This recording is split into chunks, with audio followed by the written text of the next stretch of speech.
So today I'm going to be talking about Gimkit, and this is very similar to Kahoot, which a lot of students and teachers have used. Gimkit was actually designed by a high school student, and I really like that about it. It can be used at any core class, just like Kahoot is.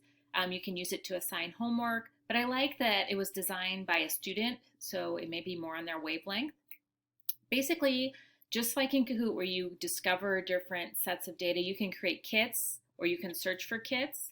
Today, I'm going to show you a kit that I created called Decimal Operations, and you can play live. You'll see this is going to look very similar to Kahoot. You select, are you going to have students come in individually or as teams? There's other options.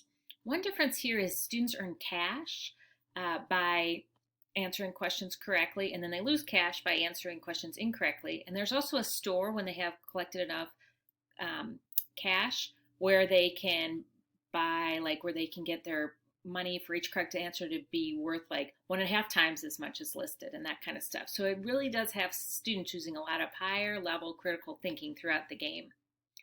So I'm going to hit continue. You'll see this looks just like Kahoot. So students are going to go to gimkit.com/play and enter this code. And then just like you'll wait for the players to come on. So let me go ahead and log on to the game. You can see that I have one player that logged on, and I'm going to go ahead and start the game. And so here you'll see that the students have answered questions correctly and how they're doing. I'm going to go ahead and end this just because I want you to see it from the student's point of view. And just like the end of Kahoot, you're going to have your leaderboard here. It says how much money they earned.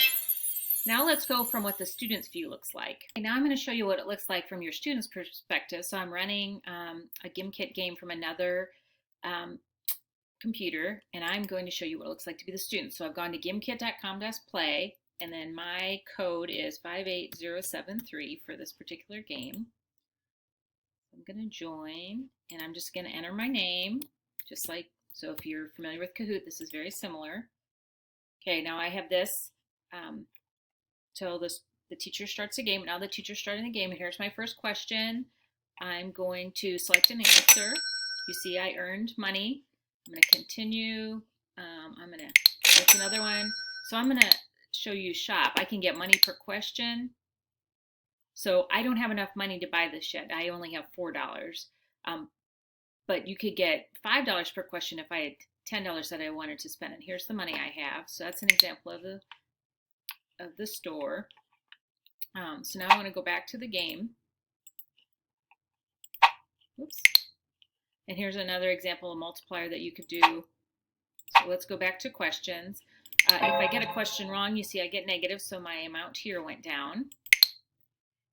And you can do multiple choice, you can have them fill in the blank, all that kind of stuff, just like any other. And I have this game set for 2 minutes. So at 2 minutes, it will, here's the end screen. It shows that I came in first, my final balance, how many questions I answered correctly, and how many questions I answered incorrectly. So you can set this up as classes. So if you click classes, you'll see I created first period here. I just put my own children's name, but you have that flexibility.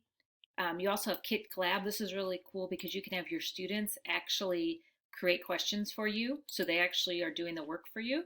It's tied into the ISTE for educational leaders under Connected Learner 5A and 5D. But I really think this could be used across content areas and just another option other than Kahoot.